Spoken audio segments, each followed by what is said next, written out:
from different places, we all have different names. No matter what life brings us, Jesus is the same. We're just your Methodist to the madness.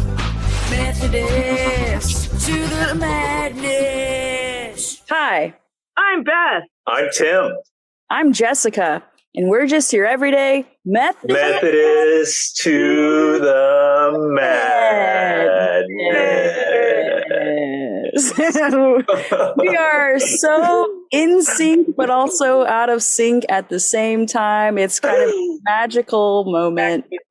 Oh, I really like how we went word by word. It was awesome. We want to make sure that if people aren't sure how to pronunciate Methodist to the madness, we make it as easy as possible to remember. Right.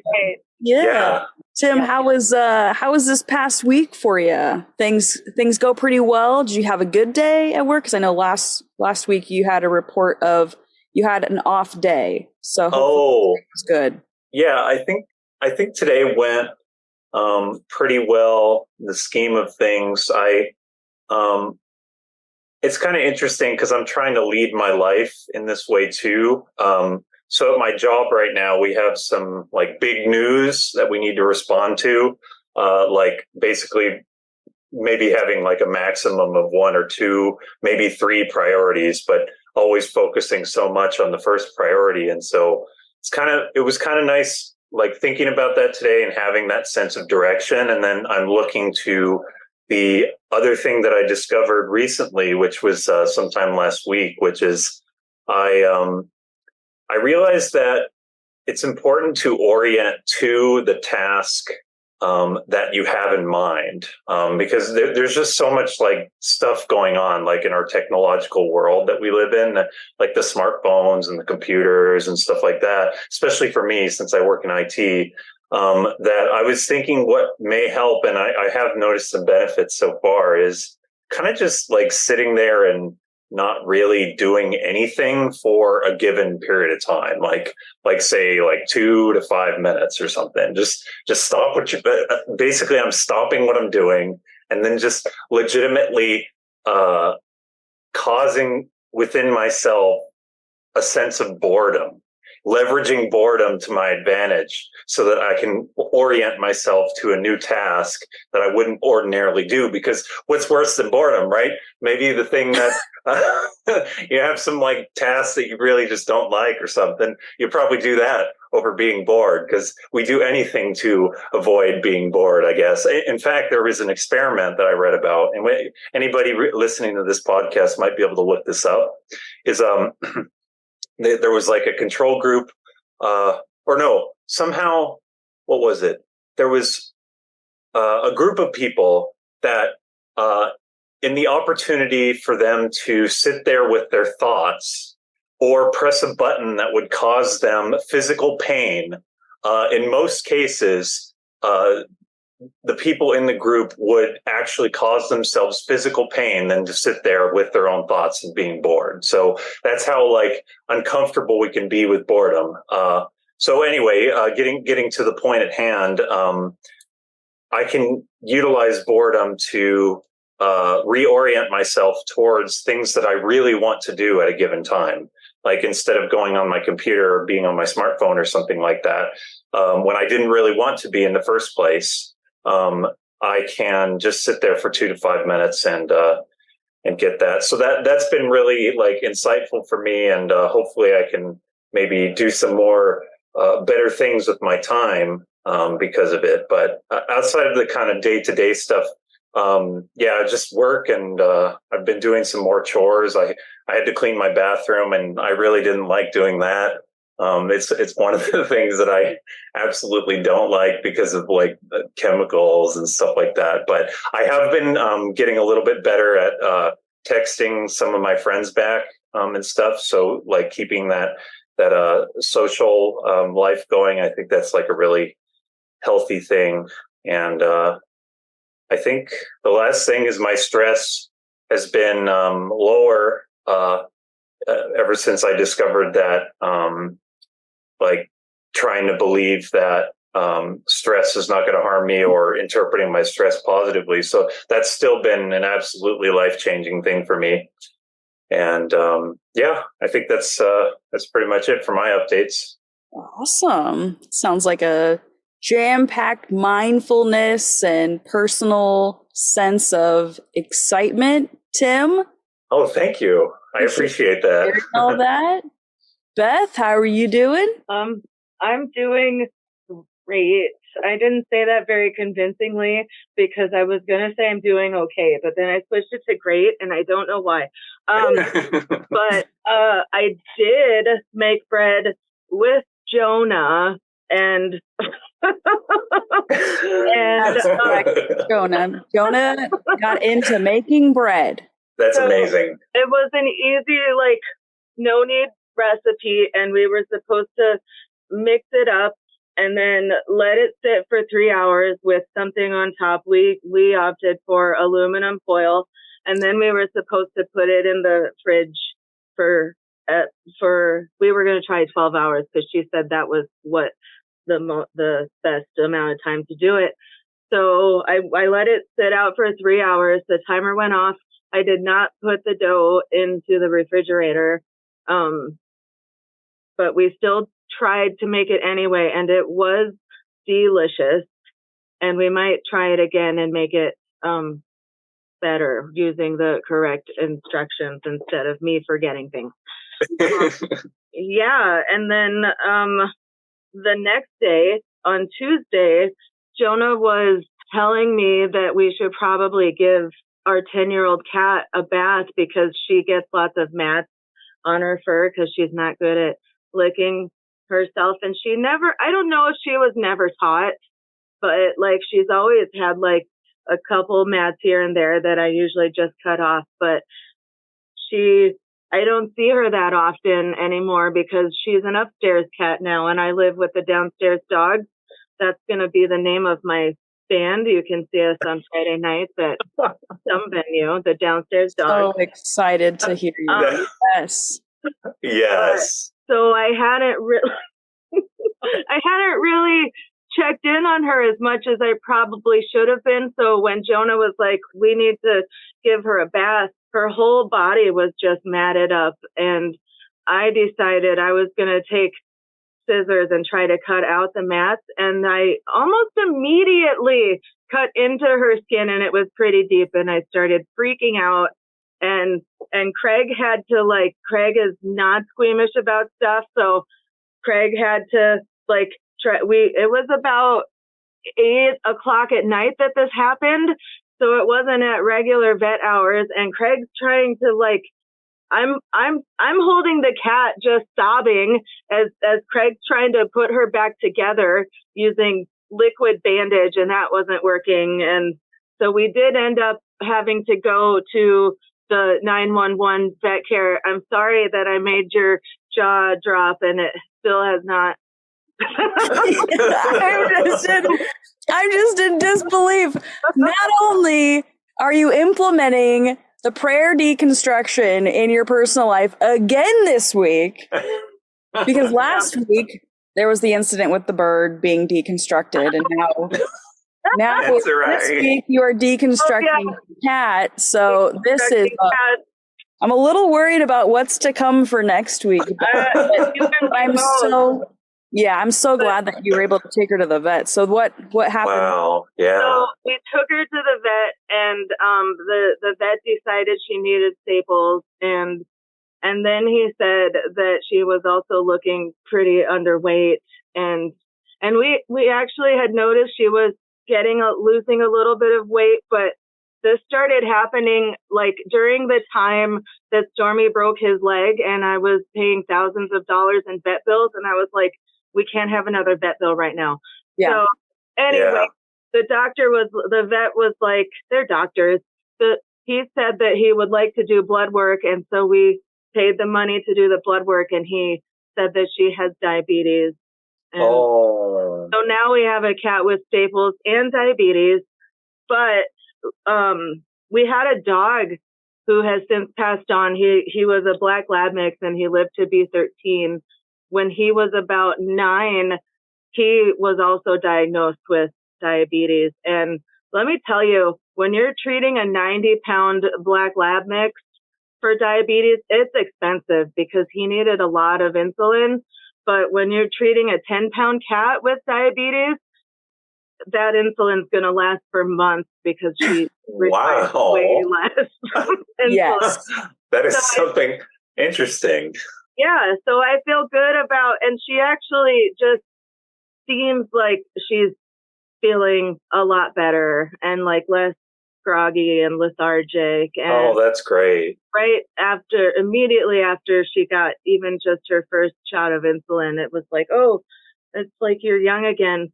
And she still has the mats all over, but Jonah said once her staples come out, we should take her to the barber and get cut off professionally. Because Yeah.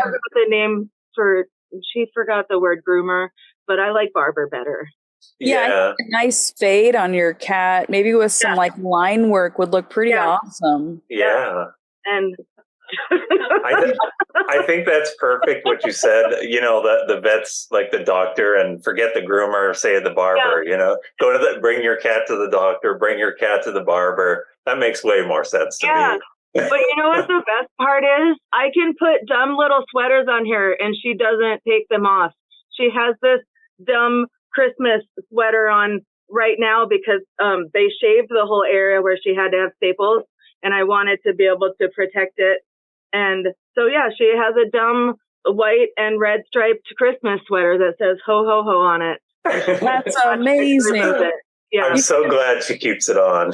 Yeah, you should tell the doctor to just keep going with those shears. You know what I mean? Like, yeah, I know. Sir, you missed a spot, or ma'am, you missed a spot. Hey, maybe you could sell her fur. Like, you know how you have a sheep and you have shears? You could sell her fur, and then you could put sweaters on her like all the time and make a profit. Yeah, that sounds great. You could make pillows out of your animal fur. Yes. That sounds really resourceful, and I think it'll be very profitable. There's crazy cat lady, and then there's crazy cat lady. So, crazy profitable. Anyway, what's new with you, Jessica? I love that segue. I haven't been chopping up any animals or anything like that, but you know, my brother's still in town. It's been a blast. This past Friday, we went to the Lauren Daigle concert. That was really cool. It was really cool. And the next day, we went to a fun little place with my brother. We thought, you know what, let's do something we all are really good at, which is line dancing. And we're horrible at it. So we went to a fun place in Lancaster called Buckle and Boots, and they had a live band, and it was probably one of the coolest things, and we're really excited about potentially implementing this on the weekly, maybe. So if anybody wants to come with, please let us know. So on Saturdays, they have like this person that will lead you in instruction and like teach you a certain line dance move or like thing. And so you go to the floor and then they break it down step by step, and there you are just line dancing.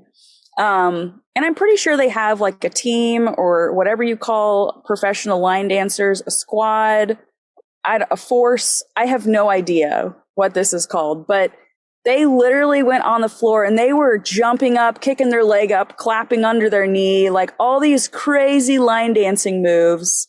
And I was like, yep, I'd like to do this. I want to try this. It was a lot of fun. So we went line dancing. Wow.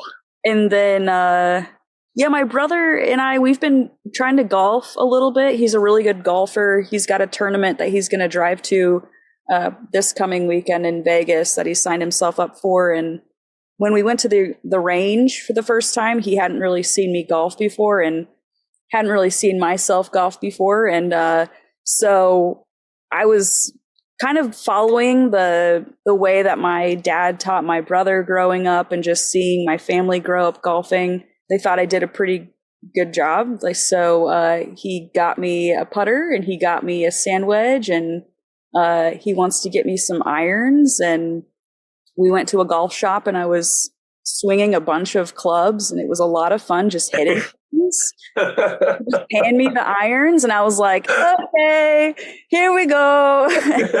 So, but he thinks I have some potential. So basically, by next week, I'll be in the PGLA or the LPGA, whatever it's called. Oh yeah, Professional of America. I totally believe that, Jessica. Yeah. Is that how you're going to make it profitable? That's my profitable, way of life for sure. So, okay, cool. And then on the side, I'll make gloves full of animal hair so that people can stay warm. Yeah. Wow, that sounds like a full operation right there. You have all the different ways that Jessica's hitting the golf ball, and then you have a way to keep people warm, employing Beth's cat. That's just awesome. That reminds me, we haven't had a pretend giveaway in a while, so. That's true. My invisible dog carrier has been working out great with our animals. They love it.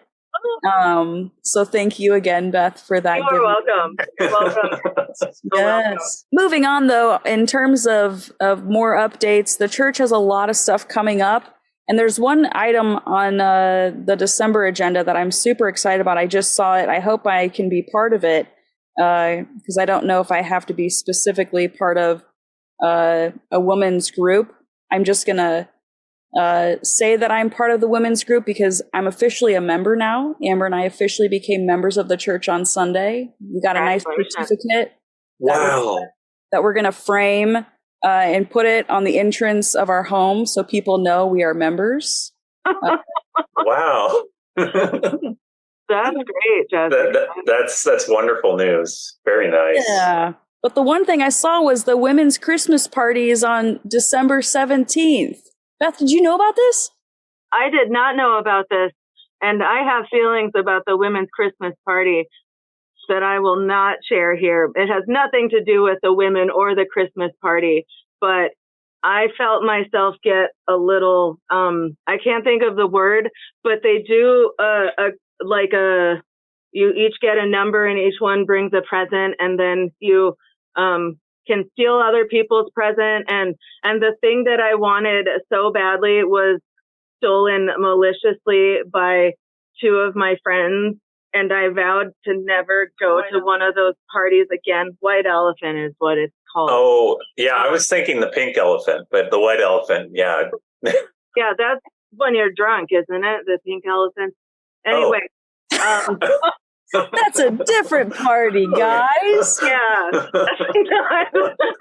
Although, the last women's Christmas party I went to was in 2019 because then COVID happened after that. And we never had a party again until this year, apparently. Yeah. But that year, I did get, the thing I did take home was a giant bottle of rum. Oh, wow.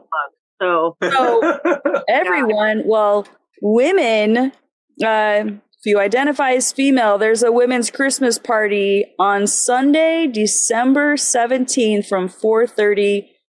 It doesn't say AM or PM, so I might show up at 4:30 in the morning and stay till 7 p.m. at Tim and Jody's house. So there's a gift exchange and potluck plus fellowship, which is the most important thing in the season. Yes. Why don't they call it fellowship if we're women, though? It should be called ladyship. That's so true. It's broad. Wow. I love it. I love it so I never thought to pick apart the word fellowship, but you know what? That makes absolutely a lot of sense. Well, I'm glad that you mentioned that because now what I'm going to wait for is an update in the bulletin. It's now going to say ladyship. I'm speaking it into existence. The next time we read this, it's going to say ladyship. But Fellow / ladyship, yeah. Yes. So it's 4:30 to 7 p.m. You can show up at either 4:30 in the morning or 4:30 p.m., whichever one. Right. Next up is on November 17th, if you haven't done so already, the Aspire Women's Night Out, 7 p.m. Tickets are $20. So plan on meeting at IHOP if you choose to go. Sign up sheet in the lobby. Check it out. This other thing I'm actually really excited about too is December 1st. It's the Swing Into Christmas Jazz Concert at 8 p.m. And that's at the AV College. And it's featuring none other than our very own Dathan. Dathan will be part of that. And I'm so excited. If anybody wants to have a big group go together, please. Oh, wow. We'd love to go there. So it's the Swing Into Christmas Jazz Concert. Again, that's December 1st. Starts at 8 p.m. If you take care of a farm or animals, 8 p.m. is plenty of time to put your animals up. Now that the sun goes down by 5:30-ish, that's one thing I'm grateful for. I feel like I have a whole another day ahead of me putting the animals up. Anyway, so that's very exciting. And then on December 3rd, be sure to mark your calendars because it's the Advent Messy Church party from 5 to 7 p.m. And so that's going to be a lot of fun. And then again, on December 17th, the Women's Christmas Party from 4:30 a.m. or p.m., whichever, arrive at Pastor Jim and Jody White's house. If you need their address or anything, please be sure to reach out to the church or connect with those that assist during Sunday services. Well, that's all the updates I have so far for this week. I know there's plenty of stuff that's continuously going on, especially on Wednesdays. We've got Kids Club at 5:30. And we also have our Food for Thought, which I don't know if anybody looked at the abbreviations for it in the church bulletin, I think, or it was on the flyers. It said F4T. You guys see that? Oh, okay. I looked at it and I was like, wait, does that say fat? I stared at it. I was like, no. It's Food for Thought. Anyway, I call it FFT. I thought it was FFT. Cool. That's FFT good. for you and me. That's what I. FFT. Hey, actually, that was a video game that I grew up with, Final Fantasy Tactics. So, Nice. So there's a lot of ways we can understand food for thought. FFT, fat, FFT. Speaking of fantasy, that leads us into our best ministry moment. Yes. Perfect segue, Tim. Beth, take it away. I'm super excited to hear about our very special guest this week. All right. Well, thank you, Jessica. Today, our very special guest is none other than my very dear friend, Miriam Keene. Hello. Hello, Miriam. Oh, hi. Miriam is not promoting a ministry necessarily because my ministry is her ministry. But and she doesn't even go to this church, but we've been friends for a long time. We both started working here together about 6 years ago, but September. 6 years last September. 6 years last September. Mm-hmm. I quit almost immediately because it was ruining my life one day a week. That's what I would tell Miriam. But she lives literally 5 minutes away from the church, so It was not ruining her life one day a week. But we've actually known each other. How long have we known each other? Gosh, let's do mom math. The kids were 2. They were 2, and we're still 29. So 14 years? 14 years. 14 years. Wow. That is awesome. You guys went to elementary school together. That's amazing. Yes. We did not. Elementary school, yeah. In fact, do you mind if I tell our age difference? I don't mind. Okay.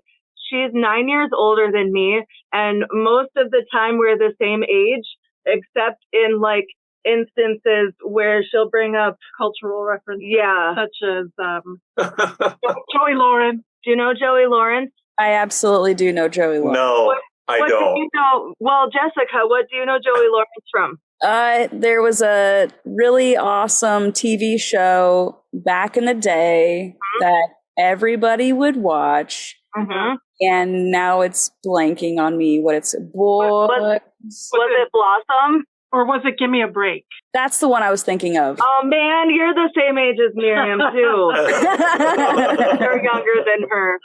We were talking about Joey Lawrence, and she was talking about this show called Give Me a Break, and I was like, no, that's the guy from Blossom, because he was a teenager in Blossom with Mayim Bialik, and Yeah. and sometimes she'll talk about, like, you know, in her early 20s, back in her party days, and I'm like, I was in 3rd grade. So that's fun for us sometimes too. Yeah, that's fun. Yeah, but Don't take the girl. don't take the girl. I don't know if you guys are familiar with 90s country at all, Don't but take the girl. I do know that song. McGraw. The first time I heard that song, I was driving my Geo Prism. I had to pull to the side of the road and cry.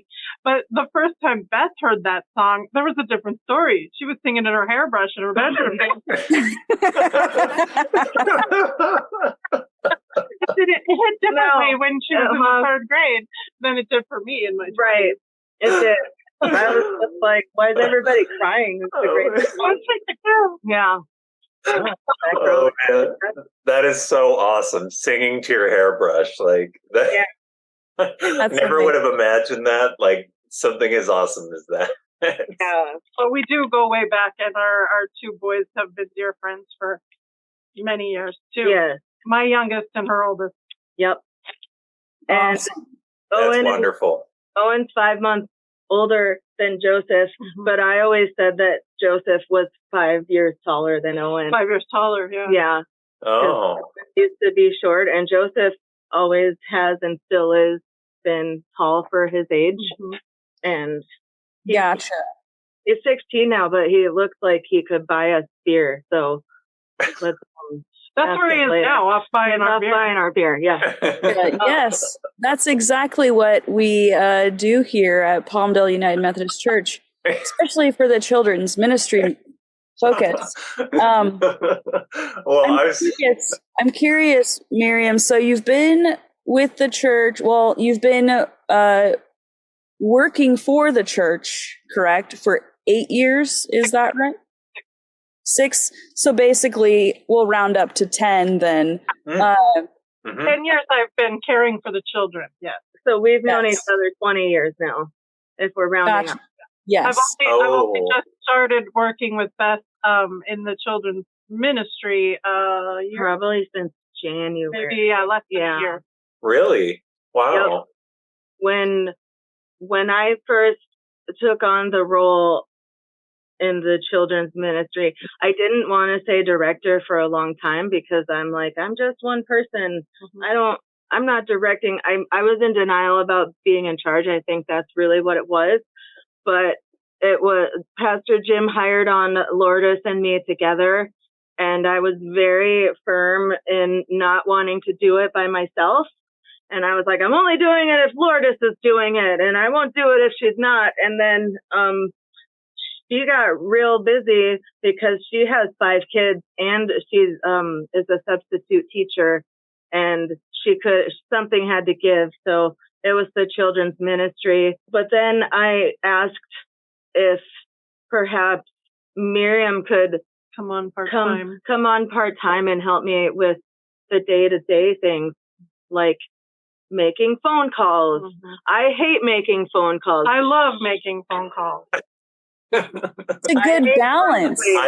That's awesome. That's the best kind of working relationship. One person hates it, the other person loves it. And she's always reminding me, Beth, you are in charge. You can do this and you can say this. And I'm like, yeah, okay, you're right. Sorry, Miriam. It's kind of like the vice president reminding the president that he's the president or she's the president. It's so nice. Oh, and we have a lot of fun together. we changed one of the bulletin boards. When Miriam first came on, there was a mission bulletin board in the hallway on the way to the social hall that hadn't changed since 1971. It was Not only really. like 6 years, I think, but it felt like 1971. So we changed it to highlight different ministries or, what might be going on in the church so we can put flyers on there. Oh, that's nice. So we go in there, usually Once or twice a month. Yeah, and change things up and put flyers in there and Updated events. And I think Dustin was Dustin in the Dustin, who's one of our custodial staff. He was sitting on the bench out there, and we were just like, talking to each other, like we do, making the jokes and laughing. And I can't remember. Said something like, "You guys got a case of the giggles," and we said, "No, this is just how we are. This is us always." I feel like every time I see you, Beth, like I always end up giggling with you. It just ends up happening. I don't know why. We enjoy working together and having fun together. We do. Yep. Well, I love that. And that's one thing that's really special about having the platform for this podcast is that we get to know special people that help out the church in a lot of different ways. And I know, Miriam, it was surprising to me when I found out that you weren't part of the church like officially, because I'm thinking, man, when I volunteered for Vacation Bible School and just every time I'm at the church, I feel like I see you and you're diligently working, yes, serving. And it's such a special thing to be able to provide such good service to the church. And you're always so kind. And I feel like I also will laugh at some point when I'm in your presence. And so it's just a lot of fun. I actually just remembered like what started Miriam coming to this church more often, and it's because I wanted to start going to Food for Thought on Wednesdays. But I knew that Craig wasn't going to want to do that because he's just coming home from work and he wants to relax and all that. So I wasn't going to drag him out to something he didn't want to go to. Right. And Miriam and I at that time were just stay-at-home moms who were bored all day long. And my husband at night. Yeah, so that you bring up a good memory. That going to Food for Thought with Beth and Owen and Jonah, and my two boys, Samuel and Joseph, every week after week, was a big part of us becoming closer. Yep.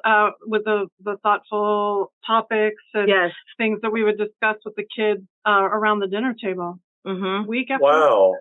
Yeah. That's really special. Yeah, that is so nice. It's like a bonding activity, like with each other and with your families and with God. I mean, what better way that you could just improve your connection. Mm-hmm. Yeah. Sorry about that. Oh, and people did think that we were together sometimes, but we're not together. We're not. No. But in case you were wondering, and one time, one of the congregants of Food for Thought came up to Miriam and said, I just told your grandson what I feel about him drinking coffee. They thought Jonah was my grandson somehow. I was Beth's mother. Yep. And Jonah was my grandson. Oh my gosh. For anybody who's listening, I just need you to know that Miriam does not look like a grandmother. I'm just straight up does not. I can second Jessica on that one. Definitely not. Beth and Miriam look like they're in their 30s. Just want to be very clear. Yes, very absolutely. clear. So totally agree with that. I've had instances like that happen as well, though, but the other direction where they think I'm like a teenager and I'm not, and I want to be in, but then I'm not, like if I go somewhere and I do have a potential adult beverage, they don't card me, and I get really sad because I'm like, oh, I'm getting old. That's how I feel. It's weird when you start thinking that it's a compliment when they're IDing you getting an adult beverage. Sometimes it's a store policy that they ID everybody. Yeah, I think so. Yeah, everyone should be ID'd for those. Indeed, absolutely. Yeah. Well, that kind of leads us into sermon feedback. Not a really good segue, but we're going to use it. Well, food for thought, deconstructed prayer. Exactly. That's true. Food for thought 100 times in each of his sermons. Exactly. Encourage us to do the exercises to deconstruct prayer. I'm really glad you made that connection, Beth. Yeah, that's exactly where I was going. So I'm glad you were following there, Beth. Yeah, and there were like maybe half as many reminders about food for thought on Wednesdays. So just in case any of you missed the food for thought for Wednesday's reminder, here it is. Food for thought for Wednesday, prayer exercises based on the Prayer Deconstructed sermon series. So yeah, this Sunday was the second of 3 sessions. I don't know what the word is. Sermons. What'd you say, Beth? Episodes. Just like podcast episodes, sermon episodes. Yeah, I decided I was going to call the sermons episodes. I was re-listening to the podcast one day, and apparently I said that, and I remembered that after hearing it again. So gotcha. This one felt like an episode. It was 30 minutes long, so you could tune in on your TV. And we do have a live broadcast that's on YouTube for Palmdale United Methodist Church. So it is an episode.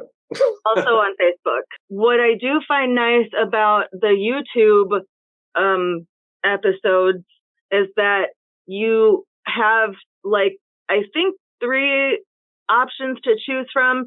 You can watch the entire 9 o'clock service, which is more traditional, or you can watch the entire 11 o'clock service, which is more contemporary with the praise band, or you can just, they shorten it too, and you can just watch the sermon. And that's what I usually do. And I think they also separate the children's time. So you can just children's time too. So that's nice if you want to get some spiritual guidance in you, but you don't have an hour and a half. Yeah, that's absolutely the case. And I guess I kind of missed this when Dawn was on, but I wanted to say that before COVID, Palmdale United Methodist Church didn't have a huge online presence that they do right now. So yeah, just it's there. I do kudos to Palmdale United Methodist Church for that, because there's a lot of churches that don't have such a strong online presence. So this Sunday was the second of 3 in Pastor Jim's Prayer Deconstructed series. And Miriam, I'd love if you could join us to kind of discuss the sermon feedback. Do you have time to stick around and have a chat with us? Yeah, I'd love to. Awesome. Wonderful. So we talked more in depth this past Sunday on images of God. And there was quite a few things that were referenced in terms of the variety of images of God, which maybe some of them connected with some of you. But the verses that we stuck with were Mark 14, verses 32 through 42.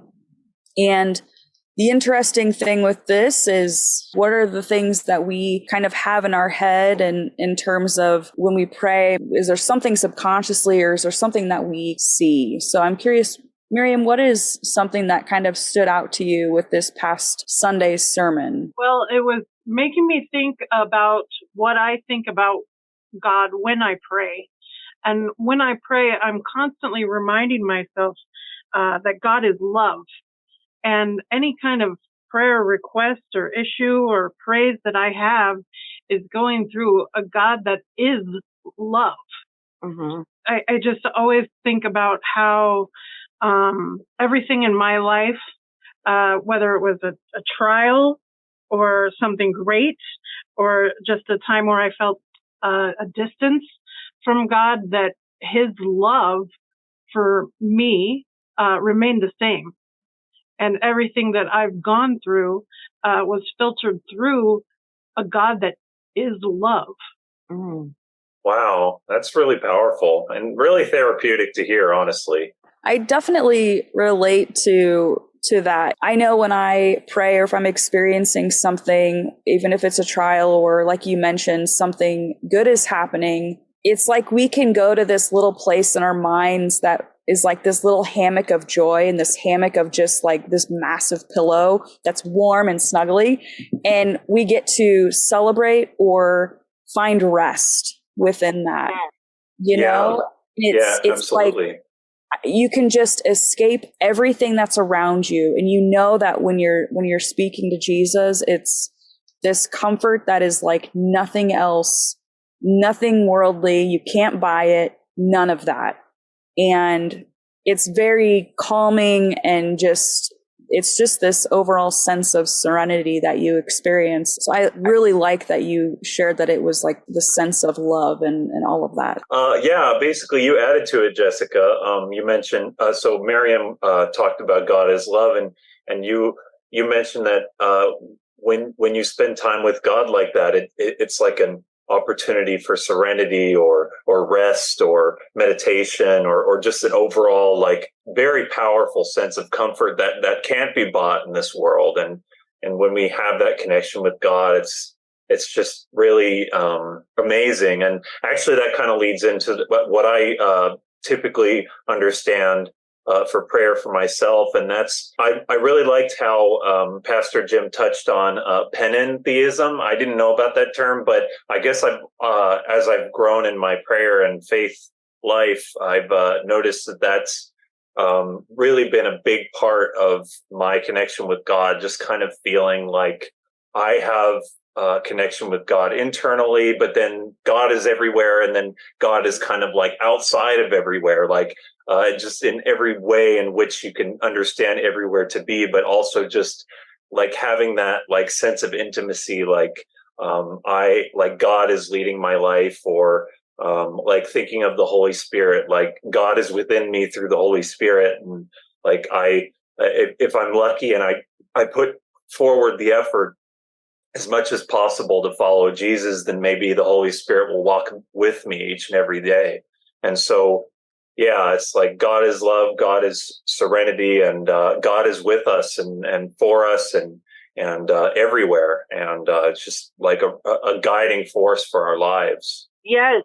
So on Sunday, when I was setting up for Sunday school, I usually get to church around 9:30, 10 o'clock, so I don't have to feel rushed to set up for Sunday school. And so Kathy Ankeny came up to me. Hi, Kathy. She listens to the podcast. Hello. And Hello. she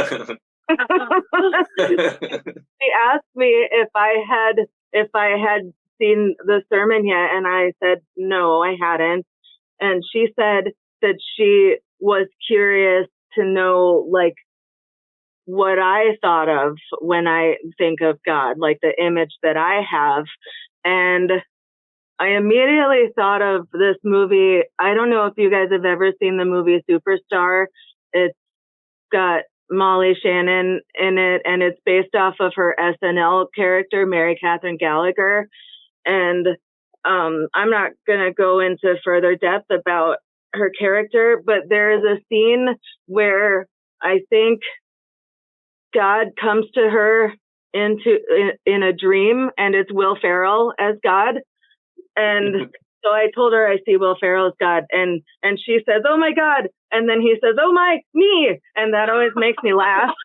So I was like, I told Kathy, that's my joke answer, and I told her I'd get back to her later about what my real answer was. And when I was thinking about it, I just imagined like anytime I'm praying or scripture journaling or just struggling through life, like I often do, I feel like God just has his head in his hand and he's just like shaking his head. And then he has to take a deep breath before talking to me, so his tone does not have an attitude. But I feel like that's more about how I see myself in God's eyes than how God actually sees me. Mm-hmm. But I really like the idea of thinking that God is everywhere and God's all around us. And like the tree is not God, but God is in the tree. Yes. Yeah. That's that one was thing really that I helpful. really liked, that kind of went into panentheism on places God in everything and everything in God. God is in us, but we are not God. Right. That kind of thing. Something I wanted to mention was the quote that he shared by Jane E. Vennard from her book, A Praying Congregation.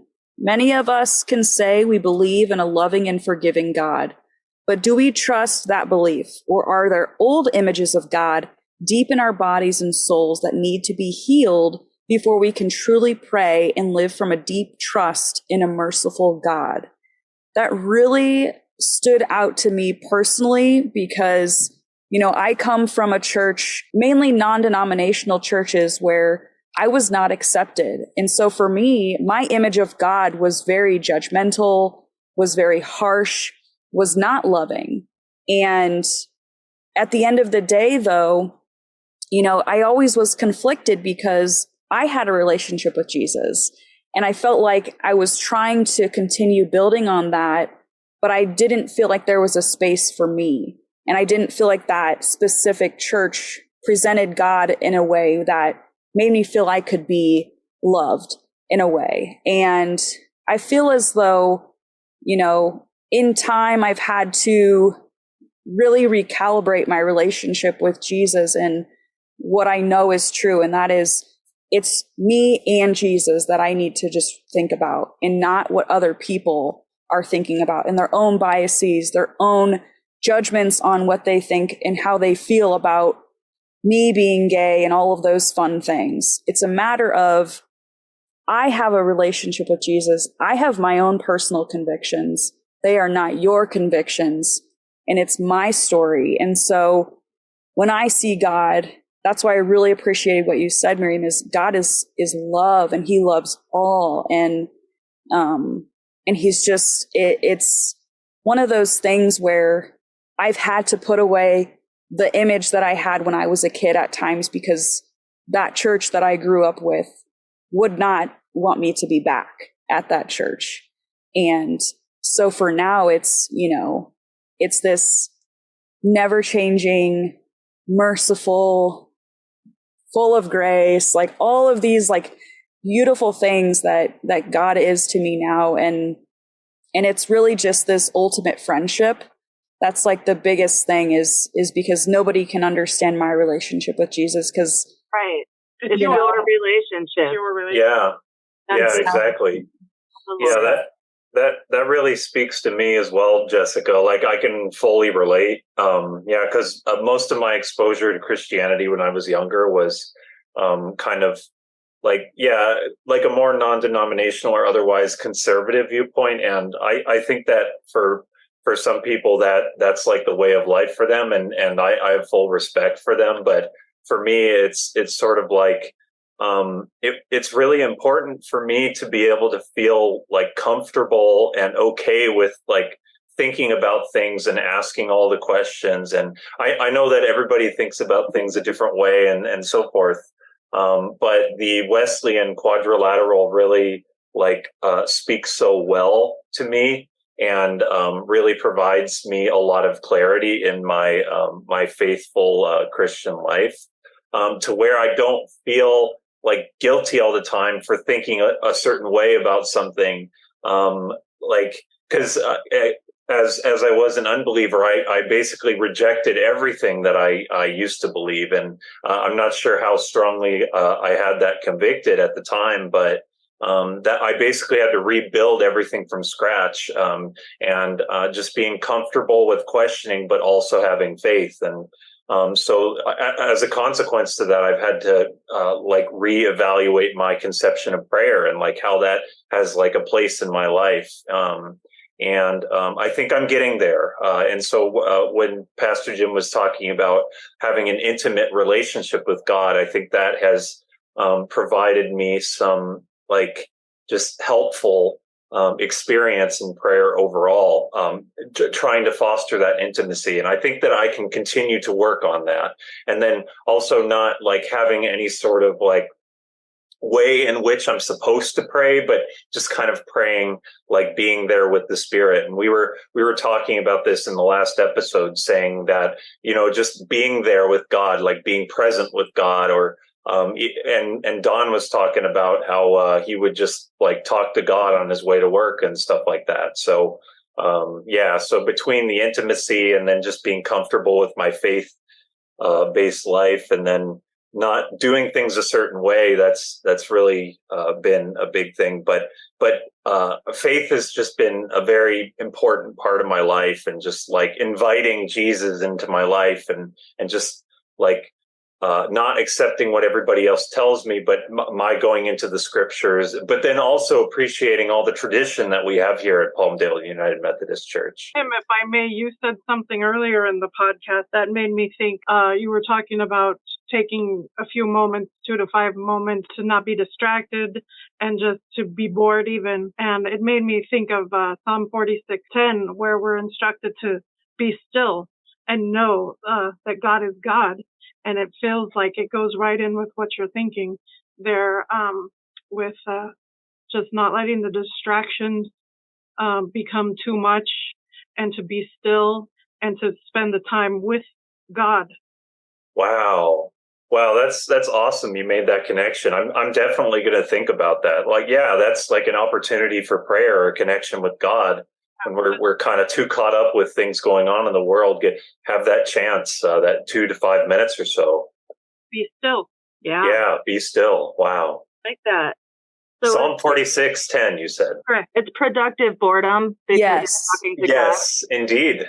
Yeah, there's the scripture explaining how you can go about productive boredom. It doesn't say productive boredom, but you know that it's talking about it. Bless you, Jessica. Thank you so much. For those of you who did not visibly see that, I just sneezed. I was protecting you all from that verbal explosion on the podcast. Yeah, I always feel a little bit uncomfortable if I forgot to mute my microphone. I just do the sneeze of wonders in my microphone. Like, wait, what happened to that guy? The sneeze of wonders. You make it sound so magical, Tim. Hey, no wonder they say the term of politeness, bless you. Yeah. I'm just thinking of a carnival that you go to, and now the sneeze of wonder. Tim! Achoo! Curtain drops. Here is Tim. You're just holding like spoonfuls of pepper in front of him. Oh my God. I have a really crazy story. So I was really into like spices at one point. So I'm like, you know what? I need to get some black pepper from like a reputable source and get like a lot of black pepper. So I went on Amazon and I purchased some black pepper. I was thinking you'd get it from the black market, Tim, but that's just me. The black pepper market? Yeah. Well, you were talking about magic after all. Maybe they have magic. So anyway, I get the black pepper box, and I find out that like there's just I think there was a hole in the box, and I went to they put the box in a bag because there was a hole in the box, and the person who delivered the package to me said, "Oh yeah, we were wondering about this package. The girl that was helping us with this was sneezing in the back." I'm like, oh, okay, well, I'm not going to be ordering pepper again. I don't want somebody to go through a sneezing operation because of my pepper box. I love all of our sermon feedback. I feel like we all kind of experienced something similar, and I think it's good to always take a step back and, look at our relationship with Jesus in different ways. And I really appreciate that Pastor Jim is kind of going through this Deconstructed series to, kind of recalibrate our faith. So I really, Pastor Jim, if you're listening, well, you better be listening. But it's not a command, but he did buy. We've never mentioned this on the podcast, but I'm actually making and selling podcast merchandise. And Pastor Jim on Sunday, yesterday, or a week from, I don't know, it doesn't matter. I can't tell the future, but nobody can. He bought a shirt from me. The shirt, I have coffee mugs for $10 and t-shirts for $20. And a portion of the money goes back to the church. That's Yay. awesome. I'm so glad that you mentioned that. I got a mug from you, and just so listeners are aware, just because we help lead this podcast does not mean we get discounts. We still pay full price because it goes partially towards the church. And if you drink from it, just know you become a better person. So I thought you were going to say that you become a Methodist. If you had any doubts, then that will solidify that experience for you. Exactly. And I also do custom orders. I've had a couple people, Kathy Ankeny, again, hi Kathy, is one of them. She wanted a long sleeved t-shirt, so I was able to accommodate that request.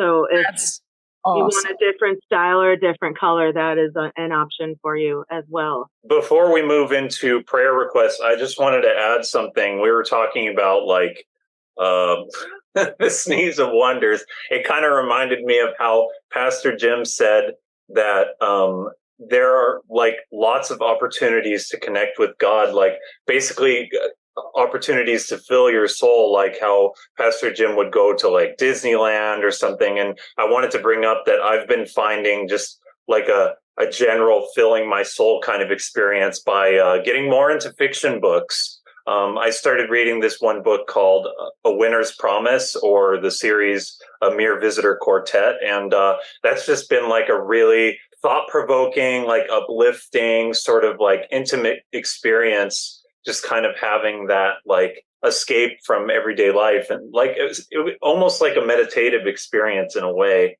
And so, God is everywhere. And so we do the things that fill our soul, and that gives us an opportunity to connect with God even more. So put it all together, and maybe you can have a day with God every day, I'd say.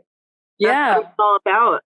Yeah. Filling your life with Jesus, or filling the room with a sneeze, whatever comes first. Yeah. There you go. Love it, Tim. Thank you. So from now until this next week, or maybe it's a long term, or maybe a seasonal prayer, Miriam, I'd like to start with you as our very special guest, if you have any prayer requests. I'm glad you asked. Actually, I am a new college mom. Son just went off to college in Arizona in September, and it's a struggle a little bit for me not having him nearby all the time. So, if you could pray for me in that the longing could maybe ease. I can transition into this season of life a little easier. That would be appreciated. Yeah, definitely. That's got to be really interesting for sure. I think that's one thing. Amber and I want to have kids at some point, but that's the one area that I'm terrified the most with, is just trusting that God's going to take care of the kids. Yeah. Yeah. I have the utmost confidence that he'll be taken care of, in that, God loves him more than I do even. And so I remind myself of that daily. And, we're very close family. So there's a void, it's a noticeable absence. A noticeable absence. Which is right. Yeah. But yeah, maybe that would be appreciated. He is going to come for a visit for Thanksgiving week, so I'm looking forward to that. Well, that's exciting. I know someone who does a lot of craft work. Maybe they can put together a life-size version of your child. Cardboard cutout, maybe. That might help. I can. Yeah.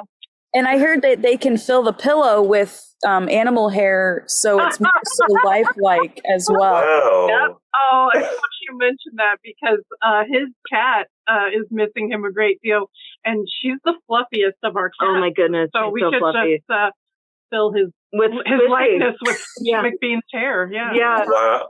I'm glad you mentioned the cat because before we left prayers for you, I was gonna throw in that we should pray for Squishy McBean because she misses her human. She's desperate for her boy. They have cats. They have 4 cats and 4 people in the house, and each cat has adopted its human, and it's the most precious thing in the world. Very sweet. Yeah. And since Samuel's been gone, his cat will just come in my room and stare at me. Like, where did he go and when will he be back? Oh. I love how animals can be like that. So, but we'll be praying for you though, Miriam, because that's an adjustment and it's a shift. Yeah. It's a new chapter for you. So we'll definitely be praying. Yeah, I was going to add something, and that's you could have video calls and just communication, and find out how his college life is going and everything like that. Yeah, for sure. Technology, man. Tim, any prayer requests? Yeah, it just probably a simple one. Kind of incorporate what we were talking about here in this podcast. Just my doing the 2 to 5 minute productive boredom exercises, but really just connections with God. Taking those opportunities and maybe even opening up my Bible or something like that. But just an interesting way in which I can reorient. Maybe for me to find that sense of peace and be able to do the things that I enjoy more often, and instead of being in a situation where I feel like I'm distracted. And I think that happens more than I'm willing to admit. So if I can kind of sit down for a handful of hours and feel really appreciative of what I'm doing, and then if I find myself distracted, reorient myself and particularly connecting with God, then I'll just be really uplifted and so forth. So a prayer that I can actually accomplish this, perhaps. Awesome. We will definitely be praying, Tim. That's a wonderful thing to implement in your life and take charge of. So yeah, thank you. I appreciate that. Beth? Yes. Continued prayers for Lucy. I imagine she'll probably be starting treatment soon. I don't think she has started yet. And I got my mammogram results back today, and it said no signs of malignancy. I don't know. That's great to hear. Yeah, no, that's wonderful. Yeah, it said there's calcified something in there, but it didn't look cancerous, I guess. So yeah. Yay. And now it's every 2 years until I die, probably. Yeah. I don't know. And can we please pray for my cat? Yeah. Oh, for sure. She goes back to the vet a week from tomorrow to get her staples out, and hopefully we can get her into the barber. Yes. And then she goes back again 2 weeks from tomorrow to see what her blood sugar levels are. The vet said they were at over 500 when we went last week. So. Wow. Okay. Well, yeah, we'll be praying for Lucy. We'll be praying for your cat, most definitely. Yeah. Definitely praise God for your results from your scans. So that's good. Yeah, I'm so glad to hear that, Beth, about your scans. It's awesome. Well, Jessica, what about you? The last one here. Better say something, I suppose. I'm really just grateful right now, just that my brother's spending time with us. Family is such a huge component in both myself and Amber's life. And so it's always a blessing when my brother gets to hang out with us. He tends to visit for like a couple weeks and then decides, I think I'm going to stick around a little bit longer. And we never really have, all right, I'm going to leave on this date. He never really has a set date. And we are totally fine with that because he's very independent. He loves running on the PCT, the Pacific Crest Trail. He was gone for like over 3 hours yesterday and we thought he got lost, but he came back. He was trying to run to Vasquez Rocks from Leona Valley. And so, just, another day in the life. But, I'm just so grateful for the time that I get to spend with him because he's so fun to be around. And it just reminds me how important family is.